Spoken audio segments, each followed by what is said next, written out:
शिव जी पूजा पाठ करी, शिव जी प्रसन्न हो गएगा। बड़ा विचित्र देवता है वो।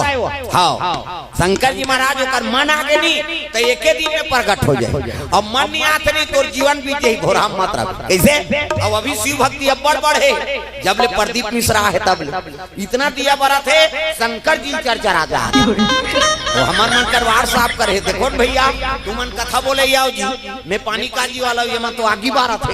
मस्त जोक मारा रे।